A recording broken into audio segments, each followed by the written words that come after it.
Welcome to Deep History, the podcast that uncovers the hidden stories, side notes, and lesser-known facts behind the events and people you thought you knew.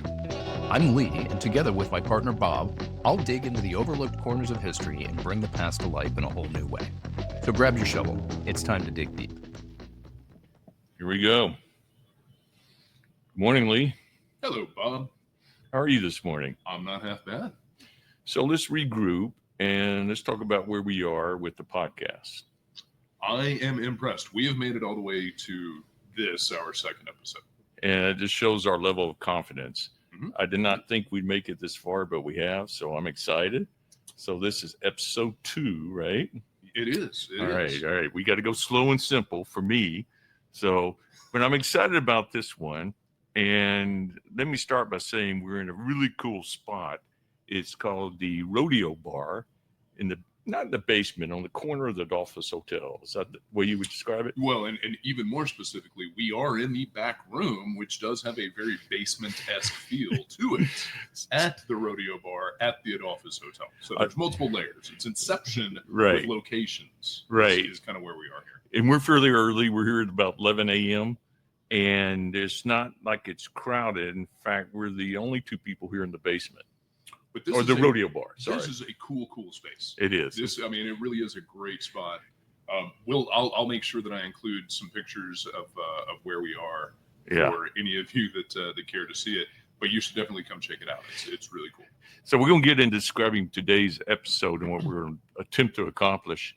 But first, a little bit more about the rodeo bar. This is obviously part of the Adolphus. It has a great history to it. It has been around for years. And it's been a favorite spot of various football players, as well as country, Western singers, stars, musicians. In fact, this is one of Willie Nelson's favorite spots when he comes to Dallas. Really? I actually just saw Willie Nelson a couple of weeks ago. Yeah. July 5th at Dos Equis Pavilion. You know what? I wonder if Willie actually stopped by here when he was in town. It wouldn't surprise me one bit. Because knocking one back at 92. Yeah. Gotta love Willie. Yeah. Gotta love Willie. Man, he's just amazing. So, yeah, I think he had actually some sort of initiative to save the rodeo bar because it was being discussed at one time about shutting down. But anyway, he was partially responsible making sure this continued as a tradition in Dallas and part of the Adolphus. Cool. So today, Lee, I want you to help me out, but we're going to focus on the Adolphus Hotel. And there's a couple of things about this. It's going to be a little bit different than what you typically hear. For most of those in Dallas and elsewhere, the Adolphus is known to be a hotel that also has a certain amount of hauntings. It does. Okay. Yep. So it gets a lot of attention for that Mhm. reason, right? So there's podcasts out there, there's descriptions, there's all kinds of things about the hauntings. And we were thinking about that. But to really understand it, I kind of need to understand the hotel and also understand its founding and the man who founded it, right? You agree with that? Yeah, 100%. Yeah, and also a little bit about what was going on in Dallas at the time. Okay. Yeah. Dallas itself was evolving, and Adolphus Busch eventually steps in. I don't want to steal your thunder and where we're going to go here. I have no thunder, but so go ahead. There's a really interesting Venn diagram of what brought this hotel into existence, Mhm. and hopefully our listeners are going to think it's interesting too. Okay. Well, I think it's interesting. That's what counts. So Yeah. yes. So before we get too far into all of that kind of stuff, Mhm. we got just a tiny bit of housekeeping. Oh, I'm sorry. Go ahead. We need Yes. to do. Okay. Well, no, because we've been doing some work behind the scenes. We have. And when I say we, I mean me. I mean, I have been doing some work. Yeah, but Bob has chipped in some here and there too. But who inspires you? Bob, you are my inspiration. There we The go. wind beneath my wings. The captain to my Tennille. Yeah. You like that? You're definitely Tennille. Let's You keep like that. that? I am the captain, which means I don't do any work. Right. All right. So continue. That checks out. Right. But so one of the things, folks, that we've learned, deep history is a very common handle Mhm. on all kinds of social. Mhm. It's very common pretty much everywhere you look. So we're not rebranding the title of the podcast, Right. but our socials include real ahead of it. So our website, which is under construction, we're getting there, but is Mhm. realdeephistory.com. Mm-hmm. So you need to look for that. We're on TikTok and Instagram and Amazing. YouTube. Right. All Real Deep History Okay. So look for real deep history. Is it like real in the film real, or is this real as in he actually really, really deep history? Very right. Okay. Yeah, no, it is not REEL. Oh, okay. As in like a well, I was film confused. reel. That's why I understand why you might be confused. No, it's real deep history, and we could take it two different ways: with the authentic deep history, or we're the ones that go deep into the shit. Yeah, and that's the reason that we are real deep history. I think I like the second one. Is that we can dig a little deeper on certain aspects of the story. Lacking authenticity, though. Well, you're on or board credibility. So let's be clear. I wouldn't consider us gospel. All right, that's fair. No. But we attempt. Yeah, I agree. So the important thing is real deep history is what you need to remember. Right. And last but certainly not least, we've got an email address. Oh my God. So realdeephistory@gmail.com. Drop us a note, send us, show ideas. We would love to hear if you've had experiences with some of the stories that we've told, if you've got anything you'd like to share. And, if you have any complaints, email Bob directly. Yeah. Don't email the realdeephistory@gmail.com. Not for complaints, just for show ideas and good stuff. Yeah, send them to me because I ignore them like every other complaint in my life. So feel free to send He gets them a lot. He's a pro. Yes, I am. Yeah. I'm a master at it. All right. Well, that's all the housekeeping that I. Well, I apologize. You mentioned we need to do that, so thanks for doing that. I had to rein you back in. Yeah, no, we had a false start there. Yes, a false start, but I get excited about this topic because part of it, as I mentioned, I think the way we're going to look at this, we're going to talk a little bit about the founder and the man, Adolphus himself, and then we're going to speak a little bit about the hotel because it is an amazing place. So hopefully everyone gets a chance to come out and take a look at the Adolphus. It's an incredible piece of history and beauty. And then I want to get into the hauntings, which is where everyone else kind of thinks about it. Yep. So then I believe by putting all this together, you get a different picture, right? Mm-hmm. Where what some others may do when they talk about the hauntings. We want to contextualize the hotel, right? The city, the man, all of the above. There you go. So can you indulge me for half a second and let me kind of set the scene about what Dallas was like in 1911? Please do, because what had been going on. I was alive then. You weren't. That is true. Right. I've only read about it. Yes. I've read about it. But I was small, so I don't remember. Right.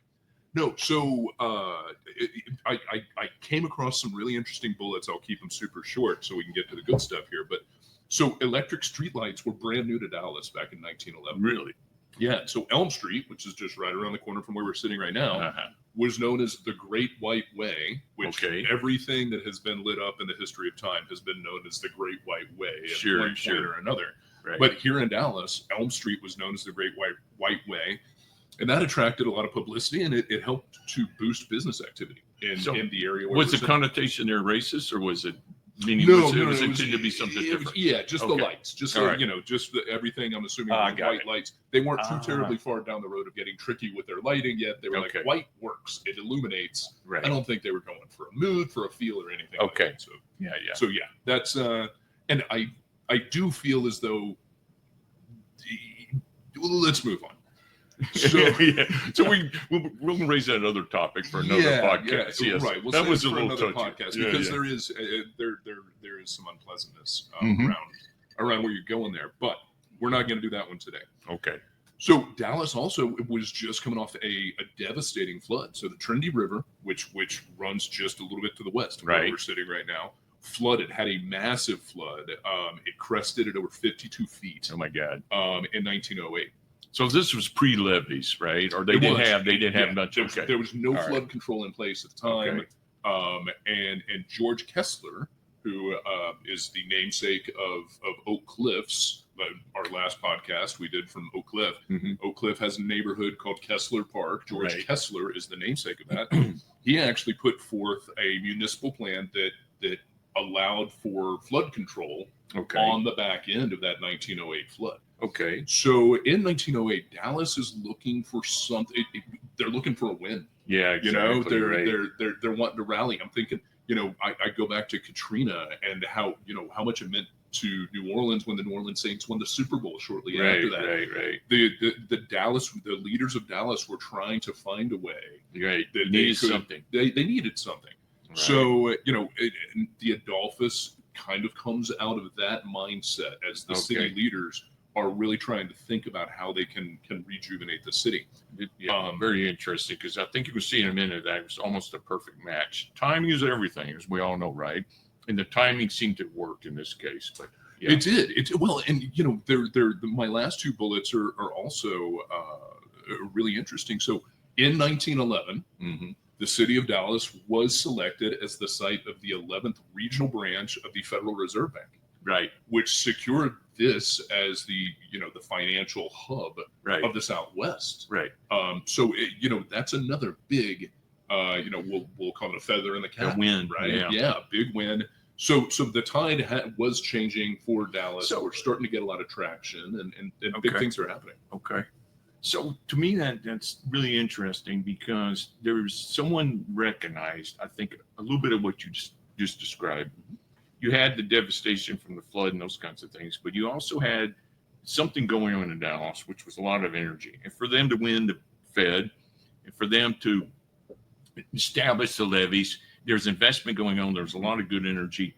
And Adolphus recognized that, right? So to loop all the way back to Adolphus, so did you finish your last bullet, or do you? My last bullet, very quick. And I've got to throw it out there because we've got a lot of listeners in Dallas. Talks were just beginning about bringing a university to Dallas. And just a few short years later, SMU opened in Highland Park, right around the corner. Right. So that opened in 1915. But again, to your point, so much going on, lots of ambitious, forward-thinking, and city leaders that were focused on really making their mark. I mean, I think that's extremely important. Now we're going to see how all this happens, I think, that leads to the creation of the hotel and the building of the hotel. Yeah. So Adolphus, his last name was Busch. For those that don't know that, no relation to the President Bushes, in that he's also spelled differently. It's the German version. He was born and raised in Germany. He was with a small family, only 21 siblings. Good grief. Okay.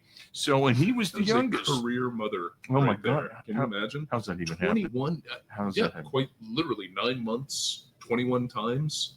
She was pregnant for 75% of that woman's life. That sounds just miserable. Good grief. I've never been pregnant, but I sympathize. You probably won't be, but that's really. And in the 19th century. And that probably also was an unpleasant experience. Yeah. Now, I don't know how many of those siblings survived, but 3 of them came from Germany over to St. Louis, including Adolphus, okay? Which had a huge German population. Exactly. That was the primary reason you had this German population there. And he, as a young man, I think he came over when he was about 18, 20, something like that. And again, my facts are always a little vague here. 1820. He was 18 to 20 years old. Yes. And he coming over to St. Louis with 2 other brothers, he became a clerk. He was working in, for a while, a supplier of breweries. Okay, so kind of keep that in mind. He's working in that business.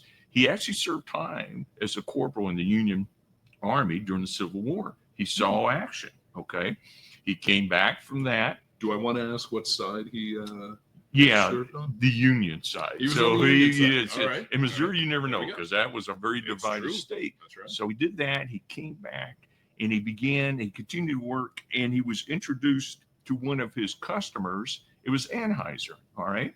So we all know Anheuser-Busch, but Anheuser was one of his customers who, 2 things know. He had a daughter that Adolphus happened to like and married. Okay. Yes. And secondly, that this was a company that was struggling a bit, where it got to the point that Adolphus a few years later was able to buy from Anheuser the company. Okay. And that was a start in getting into the beer business. Now, a good thing about St. Louis is the reason breweries were popular there, not only because of the German population. I've been to St. Louis. I so know people drink. Yes. Oh, yeah, it's it. Yeah. Not only whether they drink, but why there's a place that was a good place for building that kind of business was the river, had plenty of water, and you had caves, okay? And these caves allowed the owners to keep the beer cold. It was cold storage, all right? Because this is before broad distribution, wide distribution, and it was before something that Adolphus was the guy that introduced this into the beer making brewery as pasteurization. He's the one that did that. Wow. That enabled the distribution of beer, and think about this, the branding of beer nationwide over time. He was ambitious, and that's where he wanted to go. And sure enough, because of his embracing of pasteurization, he was able to begin that distribution process. Okay. Now, as I said, that went nationwide. Interrupt me here. I know I'm rambling, but I'm getting excited about this. Okay. To where this takes us. I'll stop you if you ramble too much. Okay. You always do. And it really led him to some of these other locations within the country, including places like Dallas. All right. So now over time, he's building the business. He's having quite a bit of success. He's obviously builds brand around a particular beer. Do you know what the name of that beer is, Lee? Budweiser. There you go. And I'm sure you drink. I'm sure I'm looking at one of the neon signs here in the back room, and it came to me. Yeah, go figure. And he really had successful, again, not only for distribution, for branding, so marketing and all those kinds of things. So this is really good. But what's one note that is interesting about Adolphus, he didn't like beer. He was a vino guy. No, he in fact, he would call it slop or something like that. And, can you imagine that? Here's my product. Have fun with it, but I'm going to drink the wine. Yeah. So he felt he was pretty sophisticated. Wow.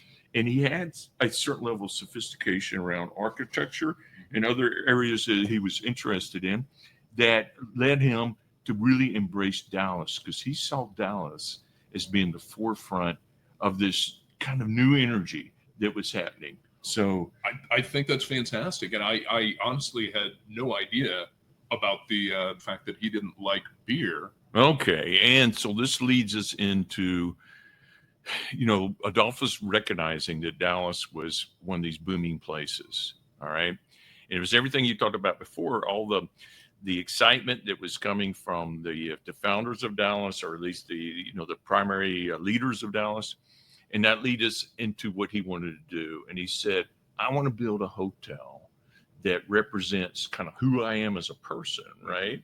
My background, my Germanic background, some of the things I believe in as far as some sophistication in class, and started working with people here in Dallas to be able to make that happen.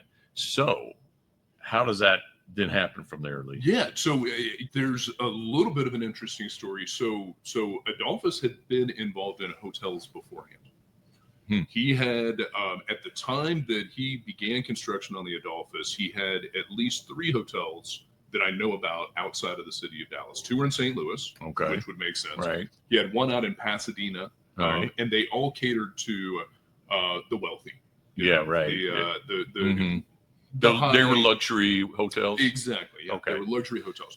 So he actually got involved in the hotel business here in Dallas as a result of the overextension in the construction of a hotel called the Oriental Hotel, which literally used to be right across the street from where we sit now. Okay. So it was downtown Dallas. Downtown Dallas, actually on the property that is now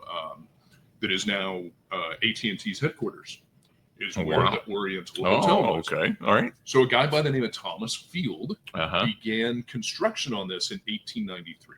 All right. He wanted it to be extravagant. He wanted it to be over the top, and he succeeded. 1893. That was Dallas already had some stuff going on at that point in time. There was enough that Thomas Field thought that we need to make sure that we've got a little bit of something zippy to provide to the hotel world. Yeah. But Thomas ended up heavily overextending himself. I understand how that goes. And the hotel became known as Field's Folly. You're kidding me. And word got to Adolphus Busch, and Busch said, well, you know what? I happen to have a little extra few cash dimes. lying around. I have a few pesos that I can, Why don't I maybe take this off your hands? And so Adolphus Busch became owner of the Oriental Hotel. Very kind of Adolphus. Literally across the street from what would one day become did I say the Adolphus Hotel? The Oriental Hotel. Yeah. Right. Directly across the street from what would one day become the Adolphus. Wow. So what year did they begin, not the beginning of construction, what year did they open? What year did the Adolphus open? The Adolphus opens in 1912. Okay. And shockingly, they just started construction in 1911. My So gosh. the tall for over a decade, this was the tallest building in Texas, Wow. and it was constructed in less than a year. Back at the beginning of the 20th century. That's amazing. It's also a little nerve-wracking. I haven't looked at. I know that you've looked into some of the, some of the hauntings. I don't know if any of them have anything to do with construction-related mishaps. I bet there were a few, but those weren't documented. But you probably not. At that time, that was considered collateral damage. You got to get that hotel built. And, sad but true. Yeah, it's kind of like Hoover's Dam, right? Okay, we can accept a couple hundred people. Right. So yeah. So they opened in 1912. Is that right? October 5th of 1912. Okay. Adolphus did not attend the opening. Oh. He was actually in Bavaria at the time. Oh yeah, and all right. And Excuses. couldn't be bothered to even attend the opening. He couldn't jet over on his private. Couldn't jet over. The original cost of the hotel was estimated to be about $1 million. Okay. Preposterous, right? Right. But by the time everything was said and done, it ended up costing about $2 million. Okay. Which is would be 50 million, 100 million in today's dollars, something like that. Don't put me on the spot, Bob. Okay, wait a minute. Let me do the math. Carry the one. 55.32 million. Oh, is that what it is? Yeah, guaranteed. I feel like it's probably gonna. It's a lot. It's a good chunk of change. There's no doubt. Right. But one of the most striking things about the hotel when you look at it, you mentioned Adolphus wanting to reflect the Germanic influence.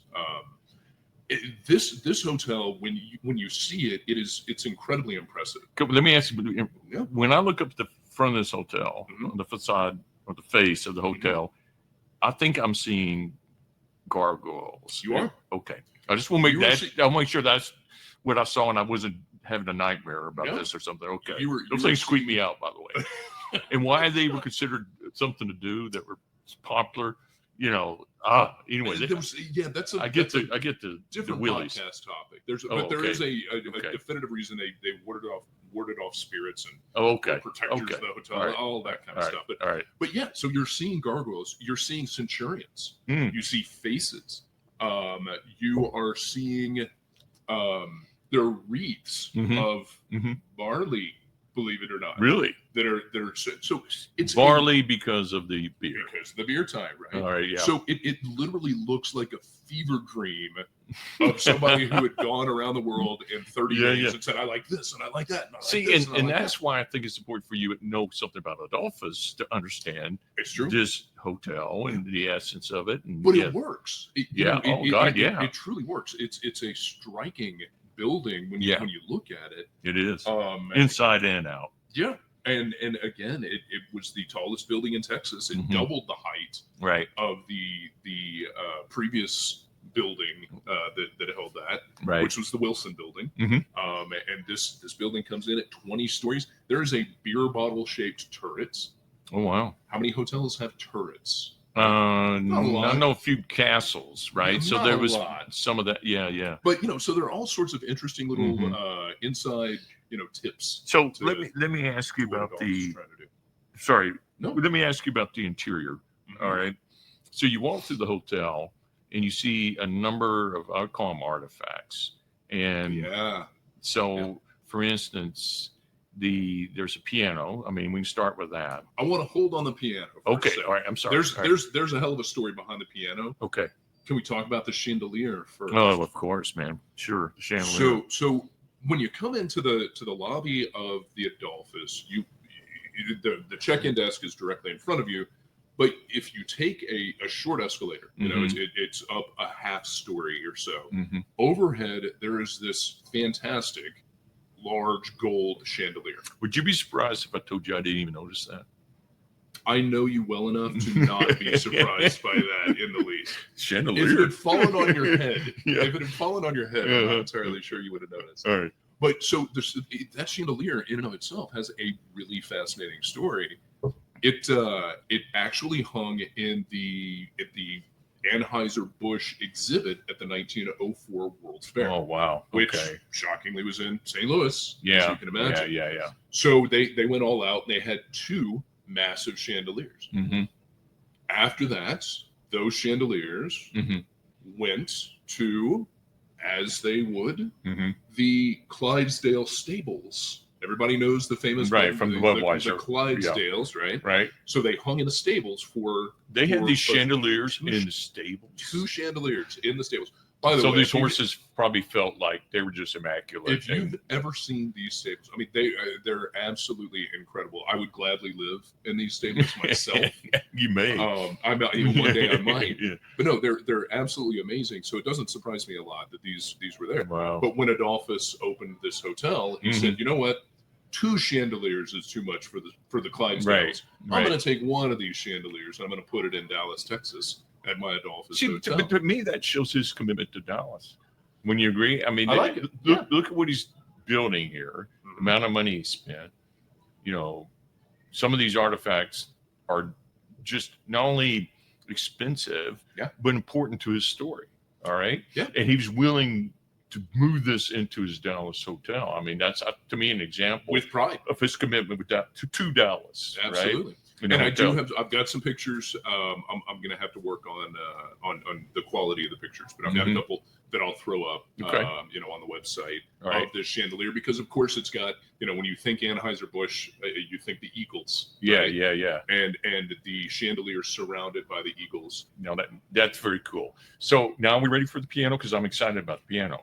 Yes. Okay. We Thank can you. talk about the piano. Okay. Do you want to tell the story on the piano, or do you want me to? I want you to tell it, and then I'm going to try to correct you if I think you got something wrong. God, I like it so much better when I get I know. I love this, man. Yeah, I like the pivot here, buddy. Yeah. All right. So it's karma, man. So here's the deal.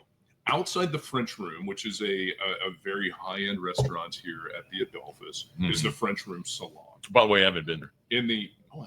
I'm sure it's delightful. Yeah, it's delightful. The difference in our stratus. Go. Yes, you should go. Okay. The French Room Bar is actually a very nice spot. You can go in there, get a nice little martini. You're not going to break the bank. Okay. So yeah, French Room Bar is something that anybody and everyone should check out. Okay. But so the piano in the French Room Salon is called the Guggenheim Steinway. It's a Steinway. It is a Steinway piano. It was crafted in the late 1800s. Okay. There were 2 that are identical. Okay. What has happened to the twin of the one that's in the French Room Salon is lost to history, or at least lost to me, because I couldn't find anything about it. Could I share something with you that I think may be true, because this is deep history? Okay. Yes. Yeah. And again, we've already put the disclaimer that Bob really doesn't know what he's talking about. So there's no guarantees. Facts are in quotes. Yeah, that's right. When we're here at DP. This is my understanding, okay, that these 2 pianos were built in Scotland or UK, all right, and prepared rather for the Titanic, okay, and only one of them there were twin pianos, okay, and only one of them was able to make the trip on the Titanic. Now you know where it is. I do, at the bottom of the Atlantic Ocean. Exactly. Yeah. This one, they didn't have time for it to prepare it or place it or whatever in the ship itself. This was the sister piano to the one that's on the bottom. We should have compared our show notes because that's not exactly the story that I've got. I may have dreamt this last night, so it's possible. So but again, I want to make sure we focus on deep history. Deep history, yes. And again, at the bottom of the ocean history. All right, where the word facts goes with quotes around it, right? So I'm doing my air quotes here. You can't see it. So my research indicates that they were both crafted in the late 1800s. Yeah. Okay. It makes sense. Again, one being lost to history, I cannot confirm or deny whether or not it made it to the Titanic. What I can confirm, however, is that Benjamin Guggenheim of Guggenheim. If you don't know who the Guggenheims are, you should look them up. But the Guggenheim Museum in New York is certainly tied to Benjamin Guggenheim. Have you been there? I have. It's an amazing. Of course you have. Not only is the building amazing, but the exhibitions there are fantastic. You got something to say? No, I was just thinking you validate your facts a lot better than I do. You've been to these things, and I go, oh yeah, I kind of heard this. But anyway, go ahead. It's an amazing spot. Right. But no. So there was a delivery mistake. So Guggenheim wanted this to be shipped over on the Titanic. He was traveling on the Titanic, Wow. He wanted his piano to be shipped over with him on the Titanic. Okay, so there's a Titanic connection. There's a tie. There's a 100%. Okay. There's a All tie. right. I can't speak to the Okay, twin I'm sorry. piano. All right, yeah, that's all right. But Got it. so there was a delivery snafu, and the piano that now sits in the French room salon arrived a day late. As a result, Benjamin Guggenheim set sail on the Titanic. His piano continues to sit on a dock in Southampton. And as we all know, the Titanic didn't make it. So honestly, that snafu saved the piano that sits in the French room salon. Okay. So it's similar from a fate at the bottom of the Atlantic. And for those of you that may not know Guggenheim, but have seen the movie Titanic, which is probably most of you, there's an actor named Michael Ensign that played Benjamin Guggenheim, and they're the ones. He and his valets was a guy by the name of. Excuse me, is that valets or valets? It should be valets. Okay, all right, but yes, I'm watching you closely, man. Yeah, you should. But no, it should be valets. All right. So, but no, he and his valet Giglio. Actually sat sipping brandy in their finest. They dressed up, and this is an actual quote that Guggenheim stated. He said, "We are dressed in our best and prepared to go down like gentlemen." Oh wow! He was last seen outside of that grand staircase. That you've seen on the Titanic. Yeah. He was last seen sitting next to Giglio, sipping a brandy. Wow! As the ship went down. Man, if you're going to go down, that's the probably great way of doing it. But you admired the class, right? And he was offered seats on lifeboats, and he refused to take them. Yeah, he declined them. Wow. And so very much off topic for our Adolphus Hotel, but fascinating. That's some deep history that I just shared. Yeah, it's deep, but deep. Yeah, but I think that's all part of it, right? Because this stuff to me, this web connects. All right, and you think about the hotel, rich people and their tours. And even when they're going down with the Titanic, they're still being rich. You got to be classy. Yeah, sip with a brandy. Oh, I would have been screaming, knocking women off lifeboats. There's let's be honest. So, but I had also read, and I'm going to give you some other things I've heard about the hotel. Well, not heard about. These are facts, okay? One of them that's impressive about the hotel is the guest list that's been here over time. Oh, it's amazing. So as I understand it, you just look at the presidents have been here. It's Carter, Reagan. Did you start with Carter? Of course I did. I mean, okay. Why? Lots of people wouldn't have started with Carter, is all I'm saying. This is not a political show, folks. But God. Carter would not be. Like, FDR has stayed here. So, I mean, he did a lot of stuff. If who? So Carter, Reagan, Bush was here. Bush Senior. Bush Senior, exactly. All right. But what was also impressive. Your favorite Nixon was here. Oh yeah, because you know what, I like his morals. He's my guiding light. He's right. Your North Star. Yeah. So Queen Elizabeth II was here. All right. Liz was here with Prince Philip back in '91. They really liked this place, from what I understand, and they toured the hotel, met many of the. You son of a bitch! You've stolen one of my stories. I know, because you knew I was. All right. So can you confirm this or not? It is confirmed by me. Yes. All right. So I got no, but please, carry on, because it's a fantastic story. All right. Were you going to say anything about the big bands? No. Okay. I want to say something about the big bands. Like the clock? No, the big bands. All right. No. Keep talking about Queen Elizabeth and Prince Philip. Well, I was finished. You weren't. I interrupted you because you stole my story. Continue. That's all I had. That was my note. I'm stealing the story back. All right, go back. So yes, Bob is correct. Queen Elizabeth and Prince Philip were here on an official state visit. At the end of the visit, the Queen asked to be introduced to every single person that had supported the team. Right. Basically, she wanted to interact with anyone and everyone at the Adolphus Hotel that had made their stay as delightful as it was. So she actually talked to all of them, which is amazing. I mean, this is royalty, right? I mean, very, very impressive. She wanted to personally thank each and every one. Let me ask you a question about that. You think the Queen was charmed by the Dallas hospitality, the American West. You know, Dallas was kind of a southwestern consideration at that time. Yeah. Do you think that actually probably meshed well? That maybe the staff here were not as intimidated because one, they're not part of the you never meet a stranger here in Dallas, right? You know, you never do, right. I kind of wonder about that. I wonder if that was fun for her, and what the protocol and decorum might have looked like, and right. how that intermeshed with right. Texas or Dallas hospitality. That's an interesting question. I hadn't necessarily thought of it, but the Queen, from what I understand, no, I have not met her, did not meet her. Okay, but it's too late. It is a little late. Mm-hmm. But no, from what I understand, she stood on pomp and circumstance in the rituals. She knew how to manage the rituals. Exactly. But she also was very much a down to earth person. Right. And she was able to be when the duties. That's what I mean. I wonder if it was a relief. I wonder if it was a relief to be here in Dallas at that time. Just kind of get to talk to normal right. people that were outgoing and they weren't intimidated by her. Exactly. Because, there you go. You can't walk down a street in London and see the Queen No. without genuflecting or whatever they do, right? So maybe that was something refreshing for her. But she actually gave an official portrait to the Adolphus. I do not know if it's here. I meant to try and find out whether or not it's on display.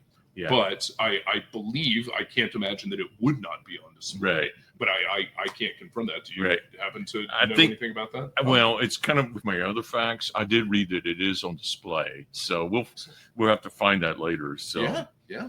All right. Now guests. We were still talking guests. So we wanted to hit the big bands. I know. Keep going, man. Right? You're doing well. No, you were the one that was driving this. Oh, you wanted to hit big bands. You stole my thunder around the Queen, so you pissed me off. And I know you had to jump in and by take the way, control. Here in 2025, people want to hear everything they can about big bands. Yes. So please, really do a deep dive into this one, because people are going to love this. Okay, I got 4 notes. The Andrews sisters. Oh, yeah, you dated one of the Andrews sisters, didn't you? Yeah, it was the older one. All right, and then you know Glenn Miller. Thank God. I certainly do. I saw the Glenn Miller story. Not only a big band leader, but also an American hero. Because went down passed to the away English Channel in 1942, I believe. Man, you wear me out with all your facts. What kind of show is this? So Benny Goodman, another very famous leader, and Harry James. So they all play here back in the 30s. Okay. Yeah. So just to give you a feel for it, those were the top acts. That would be like U2. Give me someone current. U2 and the Eagles was what you were going with for something. Yeah, well, this kind of moved the Weekend. It would be like Taylor Swift coming here. Yeah, it'd be like Taylor Swift. Right, exactly. right. Thank you Yes, for that. I am so hip. Okay. I'm so hip and with it. All right. Can I keep going? I don't know. Can you? KRLD started broadcasting from here. Okay. 1936. Golly, Boy, okay. I'm stealing your thunder right back. Do it to me, and I'm going to do it right back to you. Do you know who she? Not who she. But do you know who they interviewed here? I know Bob Hope was an occasional guest on air. Yeah, that's right. And Kate Smith. And then, did you also know who's Kate Smith? You don't want to know. I just bumped the microphone, so I hope you didn't hear that. But yeah, that's all right. So Kate was a friend of mine. Kate Smith. So you don't know either, is what I gather. No, she was a great singer. Why would you say Kate Smith? Because she's a great singer. Oh, she's a great singer. What's she singing? Looking for the Adolphus in Dallas, Texas. Okay, moving on. All right. So, and then in 1943, they built this ice rink. Now, get this. This is 1943. They built the ice rink on the 19th floor. We're going to get to that. Yeah. And it was actually a retractable ice rink. So they had the technology to be able to do that at the time. There was a famous ice skating person. Her name was, I think, Dorothy Franke, right? You were exactly correct. Okay. You want to elaborate? On her or the ice rink? The ice rink being, they did this for a number of years, about 10, 15 years, right? Where they opened it up, they had ice shows. Think about that. This is in the 40s. There were restaurant tables all around, and this is on the 19th floor of the Adolphus Hotel, right? With a massive window that looked out over the Dallas landscape, right? Okay. And there's the entertainment in the center while you're having your dinner would be ice skaters, and then after the ice skating show was over, they would close this floor, Right. and then the diners would go out and they would dance Right. on this exact same floor. It's absolutely amazing. I would love to see something like that today. So to kind of put a cap on this, the hotel and Adolphus, this thing wasn't just a hotel that was ornate and had some cool stuff. This was a center of the top talent in America during the 20s, 30s, 40s, and there's a lot more to this, right? This was famous. It was. It was well known, and this is part of the Dallas history that we look for. And I think we're about to get to the hauntings, but this is why we feel like this was important to understand the result of Adolphus recognizing that Dallas was on its way of being something really special, and then kind of the universal approach to making this hotel something that was compelling, not only in the U.S. but probably worldwide. So that's why I get excited about it, right? Singularly unique. I mean, what they were trying to do was truly amazing. And we glazed over Bob Hope. Right. Bob Hope actually credited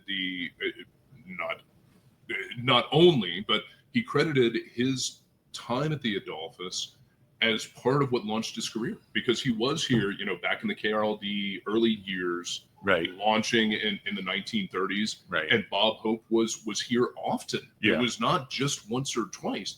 He was here often, and he credited this with helping increase his visibility and becoming the Bob Hope that is the legendary. Right. So you and I know who that is, but for like the younger listeners, so think of it. This would be in like a Chappelle. We're not looking for another. No, but I'm looking for an analogy. Or Taylor Swift. No. Yeah, so, Let's do that. Like a Dave Chappelle or a. So Bob Hope hosted the Oscars. Yeah. He was a personality. So think your your personalities. You're a Conan O'Brien, a Conan. Okay, Conan all right, is a good one. Right. Somebody who's just multifaceted. So think about that. This was the most recognized, popular comedian host at the time, and here he is. So I think that's now. Let's get to what a lot of people. I'm not done with our guests yet. I've only got a couple more. All right, go ahead. But a couple that should be kind of ticked off, though, right? Boxes that we should tick off. So Lucille Ball and Desi Arnaz actually would stay here when they came to town. Wow. John Wayne stayed here, right? I think everybody is very familiar with John Wayne. Amelia Earhart. Now that is so cool. Did she really? Was that after she disappeared, it was before, because there is the ghosty, stuff going on? Right. Okay. Yeah. No, it was before. Okay. It was before the disappearance. And then one of my favorite historical figures is known. So it can't be confirmed that he stayed here, which I think is interesting. Mm-hmm. But he definitely spent time here. Okay. Howard Hughes. Did you really? When he would. So Howard Hughes had very close ties to Dallas. He was actually from Houston, but and I really want to get into Howard Hughes in a later show. Oh, we're gonna do that. But that's gonna be good. Howard Hughes was known to frequent the Adolphus, but no one can necessarily say for sure that he stayed here at the Adolphus, because he always stayed under an assumed name because he was Howard Hughes. Right. And I was gonna say, can anyone confirm that Howard Hughes stayed anywhere? Because his history and his persona. Yes, I think we saw Howard Hughes, but we didn't. Okay. And I will get into that. Okay, we get to all right. our Howard That's a Hughes teaser. Episode. That's a teaser. We're gonna That's a teaser for an episode we're going to do in 2031. Okay, so stand by, everyone. I'll be good. Now back to you, Bob. All right. One last thing before we get to the hauntings. Here we go. So no, this is really, really cool, and I don't know enough about it to really expand upon it, but I think it bears mentioning. The Green Book. So you are familiar with the Green Book. For those of you that are listening that might not be familiar with the Green Book, here in the South, it was not always easy or safe for African Americans to move about. And the Green Book was something that was created to identify facilities and hotels and things like this that were safe, where you would not be what's the word? Persecuted, yeah, or just for yes. for being who you are. Right. But the Green Book was basically a green light, right, for the African American community.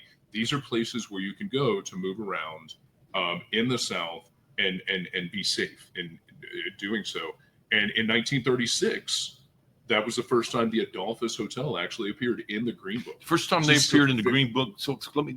Yeah. Do you know if other hotels in Dallas had appeared in the Green Book, or was the Adolphus kind of a leader in that category, or do you think there was I'm sure there was resistance for them being in the Green Book, considering the times and the racism and everything that came from then. But I'll be curious to know it, and we may not have this answer, but what prompted them to say, yes, we're going to be in the Green Book in 36? Right. Because depending on how you look at it, that's either bold or it's late, right? So, do you have any sense for that? And if the answer is no, that's I'm not going to what I expect. I'm not going to try to bullshit my way out of this. Okay. The answer is no. I don't know what the answer behind that is. Maybe one of our listeners does, and they can drop us a note, right? Or drop something in the comments. But by the way, can I teach something? I don't know. All right, we are going to. The answer is yes. We are going to be doing another show, of course, about Deep Element, all the blues artists, and all those kinds of things. Yes. And there's a lot of. Some of these subjects will even come up with that. So that's going to be, I think, it's one I'm excited about. Yeah. So we'll be broadcasting from Deep Element and really do some cool stuff there. Yeah. But I think to talk about Deep Element, you really have to talk about what it meant to the African American community at that time. We're going to circle back to that. But the fact that Adolphus in 36, we don't know. We don't know how to judge that right now. Again, it's times as well, but it'd be interesting. So, now, is it my turn? I am thinking now we move on to the hauntings. I'm not ready yet. I'm not ready yet. Can I just tell you what I just had to deal with? I guess so. So okay. Something, man. So the Adolphus. Hey, everyone, Lee is like a lot of overhead. Okay. That can be a little bit much. All right. No, so we parked at a parking meter right outside the hotel, right? Yep. I've been keeping very close watch, and it was ticking down. I had 10 minutes left. I had 5 minutes left. Right. And I wanted to make 100% sure that I reloaded and I was being a good citizen. Right. No scofflaw here. Right? Yeah, I know. You're good, man. And it would not let me reload prior to things running all the way down to zero. So you had to create more stress before you. So I had to sit here. Basically, I mean, we had to pause in the recording. You're not going to notice it because brilliant sound engineer. Thank you. But we had to. That's me. I'm the sound engineer. But so we had to pause so I could reload. It just. I'm cranky. Hey, Lee, later day we're gonna have a Budweiser, okay, and then you'll be okay because Budweiser obviously is the brand that represents the Adolphus. So I just want to let you know. I know you don't drink. That's in the future. But yes. That's in the future. Yeah, all right. Well, maybe that helps. All right. Back to you, Bob, please. And thank you for indulging me. Yeah. Oh, God. That sucks. Oh, man. So anyway, there is probably the most important thing that people think about when they think about the Adolphus, unfortunately, is the hauntings. It's the funnest thing. It's not the most important thing, but it's the fun thing. Funnest is not a word. It's the finest and funnest things. And what I want to do is walk through some of the accidents and other things that happen here that have contributed to this. There's a lot. Yes. All right. We're going to start with, first of all, I want to give credit to Holland Murphy of D Magazine. All right. Several years ago, Holland, who's a really good reporter and I think an investigative reporter, culled through the Dallas News archives to see which one of these incidents had actually been reported to the Dallas News. Okay. Okay. All right. Good. So because you know me, I like to really deep dive, spend a lot of time preparing for this podcast.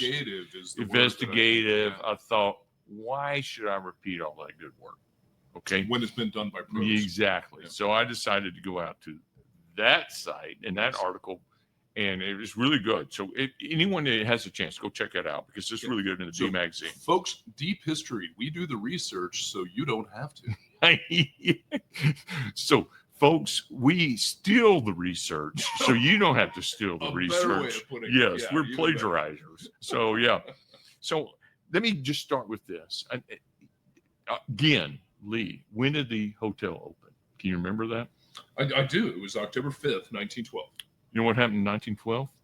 No. Already? Already. What? So, a waiter actually fell into the elevator shaft. Now, there's going to be a theme here. It was a new hotel. Probably didn't even know the elevator shaft was there. I think he was backing in thinking he had a chance to step. Now, let me just explain for those that don't understand this. Elevators used to be very different than they are now. You and I rode the elevator at the Adolphus last week in preparation for this. It's tight and it's small, but it's somewhat secure. Back in the day, you had a cage and you had an operator. It was called an elevator, typically a male elevator boy that would operate it, and it was a cage up and down. And if the gates would open, you had gates to the elevator, and reason those would open, the gates were there, is because often there was nothing but empty space. Okay, so understand the way this worked. The gates would open it, but if the elevator was not at the floor, it was a shaft, so you would just fall down. So was the elevator just like a platform moving up and down? Up and down. Exactly. There was nothing else around it? Nothing else around it. So it was a dangerous situation. So anyway, very dangerous. Well, but again, life was expendable. So I don't think it was necessarily that. I think we just didn't know exactly what safety. Well, technology was evolving. Right. All right. Yeah, So sure. the poor waiter fell down this shaft in 1912 and died. Okay. So then you had a businessman that actually collapsed in 1913 on the sidewalk, was drugged back into the hotel. They tried to resuscitate him. No luck. He passed away. This is 1913. Okay. All right. So we're 2 years in. We're We got averaging two down. one death a year. Two down. We're checking off the boxes. Yeah. All right. And these are documented. These are documented. like we've got The news names associated with Yes, these people. the that we do news reports research. it. The news Okay. reports it. All right. 1915.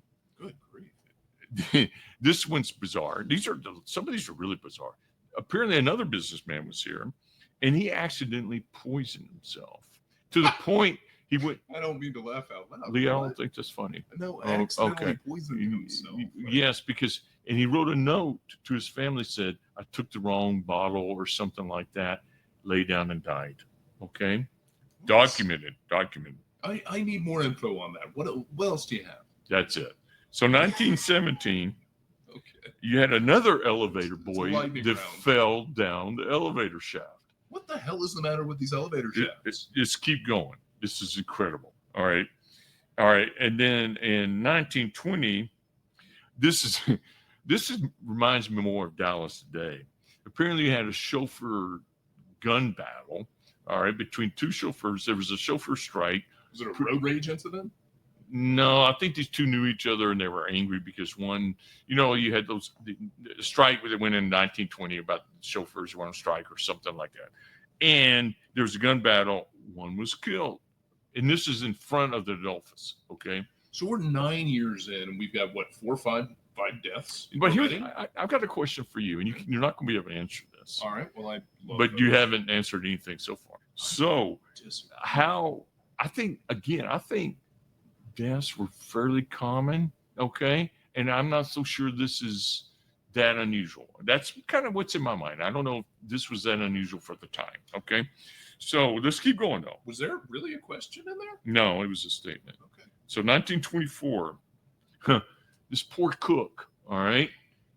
I know about this one, I think. Well, it was a near decapitation. Guess where he was, Lee? I don't think it was a near decapitation. No, yeah. I think it was a full-on decapitation. Yes, and where was he? It was the elevator shaft. Yes, thank you. But All right. so hey, kids listening at home, do not stick your head into an open elevator shaft to see whether or not the elevator is coming. Yes. Because sometimes it'll lop your head right off, which is what happened to this poor guy. Like, that's one of the most famous ones Yes. that people Yes. hear about. And I Right. believe that is a haunting we're going to talk about later. Yes. I believe. Well, keep believing. So in 1930, a salesman committed suicide. Okay. And I'm not going to get into details on that. 1933 is the most tragic. When I look at all these, this is the most tragic. So there's a 2-year-old that fell out of the window, okay, and died. There's They a lawsuit around this. lawsuit around it, and they did not win the lawsuit because the judge determined that the screens were not there to protect people from falling out. They were there to keep bugs from coming in. So think about the difference between 1933 and where we are today, good or bad. Just think about the difference, I'm right? just so glad that you actually said those words, because Mhm. I would have said the exact same. And I would have felt a little bad saying that, but you seem to have a little delight. There was So 1940, there was noise. this is the most bizarre one. There was a 50-year-old salesman, businessman that really he jumped from the building because he, quote, was ablaze. Now, there was fire. He jumped from the building. Some people said he jumped to escape the fire. Some people said that it was smoke, whatever it was, okay? And he died, okay? But there's real confusion about that because the investigation took a number of weeks. There was confusion about what room he was in. It was just really bizarre, so I'm not entirely sure. Wow. All right, so 46. Let me keep going, man. So, all right, this is also weird, but it's a reflection of the times. Supposedly, this 51-year-old man, he died in his bed because initially he had ignited a fire because smoke. I understand smoking was so common then. And everything was flammable. Exactly. So deaths in bed were actually fairly common. Yeah, These things happen. It's true. And he, though, recognized it. He called, they put it out. He went back to bed. The smoke and the toxins killed him. I'm sorry, they didn't move him to a different room after he lit his first room on fire? Well, you sound like a real elitist. You really do. The fact that you would insist upon a different room, just because your other one was ablaze. No, you're not. You're not a Motel 6 guy, man. A true 1%er, I tell you. Yeah, you are, man. Yeah. So in 55, though, so there was a personal. He was actually a fashion buyer. There's a fashion show in 55, and the guy died from acute alcohol poisoning. Okay, so he had partied too much. This is it's like it's rock star stuff. Okay, in the fashion industry. Can I pause for a half a second? No, I know we're on the clock here, but my grandfather died same way. Los Angeles, Ambassador Hotel, 1942, during World War II. Well, maybe we talk about that on a later podcast. That's very sad, and I don't know, but we'll see. Okay, so 59, there was a prostitute that was beaten to death. Okay, and that was good grief, Bob. And she was thrown down into the kind of courtyard. This is an upbeat podcast, sir. Now I know we're going to get to the hauntings. You got to understand though the contributions. So I won't go into the details of that, but it was pretty bizarre. So there's 12 deaths that were documented by Holland, and what people understand now. There's one other one, and that's the first. What's the most recent one that she? 59. 59. So in the first 48 years. Again, I go back to my premise. 47. My premise is shit happens. People die. You just deal with it. All right. So that used to be the way it was. Yeah. So there's one though that's so very important we got to mention, and that's the jilted bride in the 1930s on the 19th floor, and had issues because she was jilted, and she decided to end her life at the altar. Yes, supposedly all that. Here at the hotel. And now she haunts the hotel. Yep. Lee, this is the only one that's not documented. That, from what we can see, I don't think it happened. Okay, and it's the most prominent. It's the most story prominent associated with the Adolphus Hotel. Right. Exactly. Right. So our intense research has uncovered the fact that we really kind of don't believe the jilted bride existed. I don't think so. Okay. All right. So I think that she did not, and I think it's folklore, but I think that's a fun thing. But that's the most fun. Yeah, right? exactly. And I don't think there's anything sometimes wrong with believing that. We all love a good ghost story.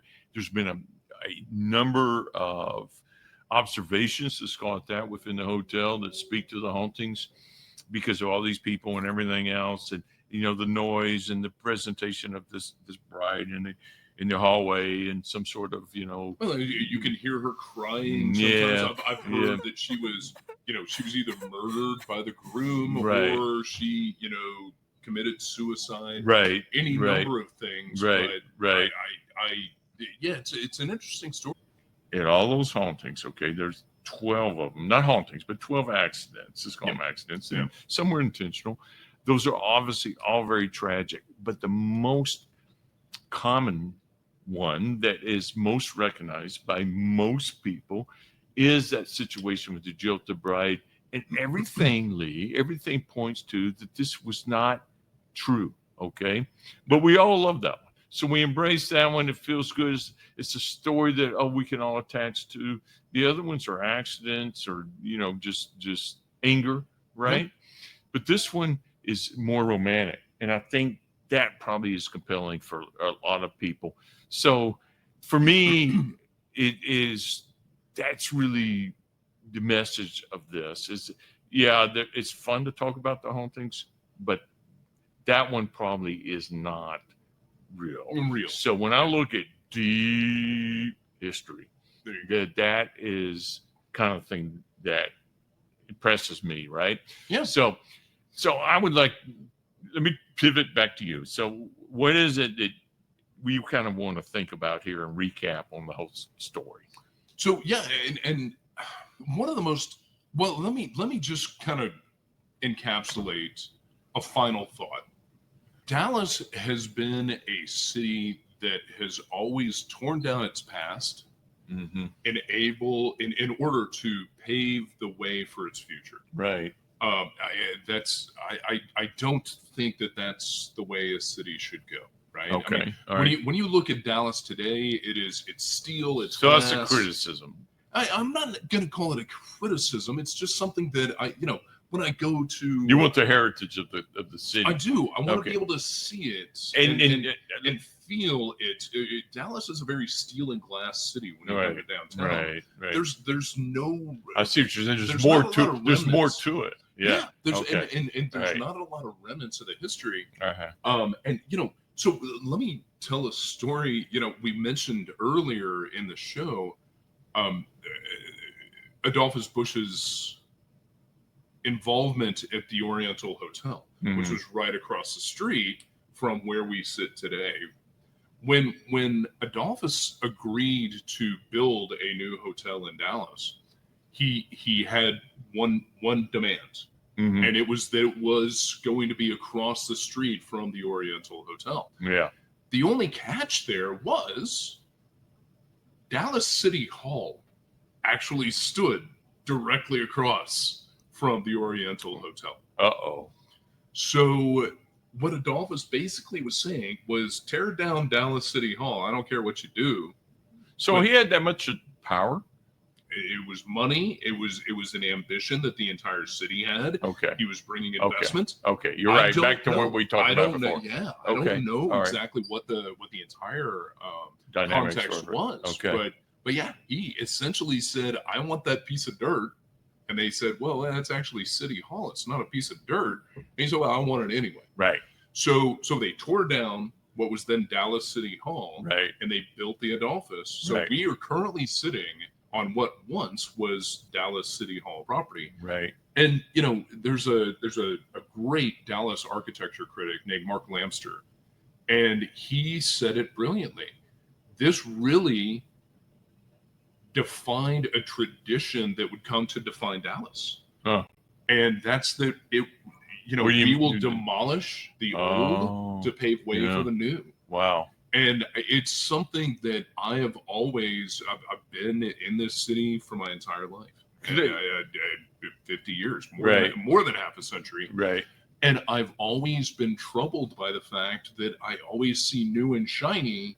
I don't see old and chock full of character. Right. Like when Tradition. When you visit a New York, or you visit a Chicago, where or New Orleans, even, where there's a city that values its history. Right.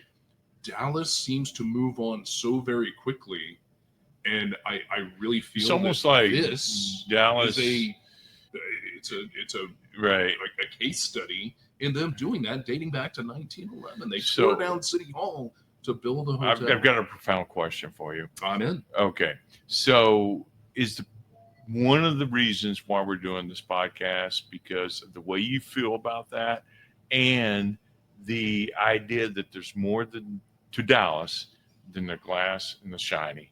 100%. Yeah. Okay. No. And is this not a perfect example of that? What we're talking about today? Yeah. Think about everything we talked about that was happening back in the early 1900s. People can be proud about what happened here. Right. And all its flaws as well. I mean, and also ashamed. There's a lot, of course, but that's history, right? Look, I mean, that's the way it is. Yeah. But there's also some pride, and there's some character, and there's some nuance, and there's interest, right? Mm-hmm. So, kudos to you, Mr. Lee. I like that, and that's where it inspires me. For me, and to that point, a little. Is, when I first looked at Adolphus, and again, I was so exposed to all the, don't the ghost expose stories. Yourself to things. Yeah.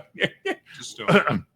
Lee, I've told you I stopped doing that. Yeah. Okay. Good. I've had therapy. It's Good. no longer happening. That's good. But I was really kind of overwhelmed by all the ghost stories and everything about the Adolphus. Mm-hmm. But what we tried to do today is show there was more to this. and it's obvious when you walk in here, there's more to it.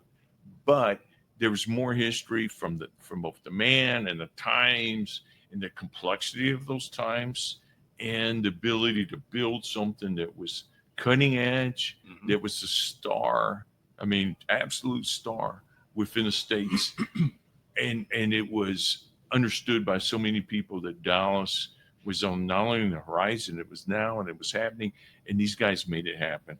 And so when we are, around Dallas, sometimes we forget about that because it's everything that we see is as you mentioned, is the glass and the buildings. We don't know what constituted, the people that made this happen. To me, sometimes, I get sad about that, but that's just history. Life is for the now and the future.